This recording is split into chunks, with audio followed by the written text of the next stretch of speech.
Hello everyone, good morning সবাইকে। তো বর্ণা simple লাইফে তোমাদের অনেক অনেক স্বাগতম। আশা করি তোমরা সবাই অনেক ভালো আছো। তো এখন বাজে 7টা। তো দেখো আমি ঘুম থেকে উঠলাম, আর কি একটু আগেই ঘুম থেকে উঠলাম। ওঠার পরে তো আমার আর কি শরীর চর্চা করতে হয়, করার পরে এই তো একটু বেরোলাম আর কি, ফুল তুলতে যাবো এখন। তো দেখো 7টা বাজে কিন্তু কি রোদ উঠেছে, একদম আলো ঝকমক করছে। কালকে শুধু একটু আমাদের এদিকে বৃষ্টি হয়েছে, এতটাও বেশি বৃষ্টি হয় নাই, মানে একটু তো ভালো করে বৃষ্টি হয়, যদিও বৃষ্টি হওয়ারই হয়। শুধু ওয়েদারটা এরকম করতেছে, কিন্তু বৃষ্টি আর হচ্ছে না। কিন্তু আমাদের তো বৃষ্টির দরকার, তাই না? দেখো আমাদের এদিকের ক্ষেত কত জল দেবো বলো তো। যদি একটু বৃষ্টি হয় না তাহলে খুবই ভালো হয়, তাহলে ওই পুরো বাড়িতে জল থাকে আর কি, জল দিতে লাগবে না। তো ন্যাচারাল জিনিসের তো দরকার হয় না, বৃষ্টি এগুলোর দরকার হয় ক্ষেতেরও আর কি।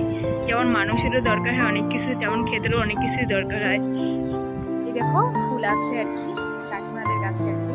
আমি ঠাকুরের ওইদিকে সবগুলোতে গেট দিছি, এখন ফুল মানে কি বলবো, এই দেখো ফুল আছে বাড়িতে নানা রকম ফুল। এই দেখো এটা হলো রজনীগন্ধা। রজনীগন্ধা ফুল নাকি ঠাকুরকে দেওয়া যায় না। এদিকে আরো কয়েকটা ফুল আছে, লাল ফুল, সাদা ফুল, একদম বাড়িতে ফুলে একদম ভর্তি করে ফেলেছে দেখো। আর আমার ঝুড়ি ভর্তি ফুল তুলে ফেললাম, আজকে পুজোটা খুব সুন্দর হয়ে যাবে। আর তারপর খেলাম সকালের খাবার, দুধ মুড়ি, এটাই আর কি। তো স্নান করা হলো, স্নান করে এখন ঠাকুরের বাসনগুলো আছে ওগুলো একটু পরিষ্কার করব, কারণ আজকে একটু ফাঁকা আছে তাই বাসনগুলো পরিষ্কার করব। তো পরিষ্কার করার পর পুজো করলাম। তো বাড়ির সামনে দেখো আখের রস এসে সবাই নিচ্ছে আর কি।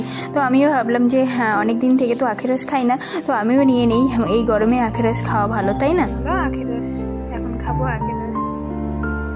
যাবো একটু দর্জির দোকানে, মানে দুটো জামা সেলাই করার জন্য আছে, তাই যাচ্ছি চেনাকাটা। চেনাকাটা থেকে এসে খেলাম এই ভাত, আলু ভাজি আর ডিম অমলেট। তো আজকের ভিডিওটা এখানেই এন্ড করছি।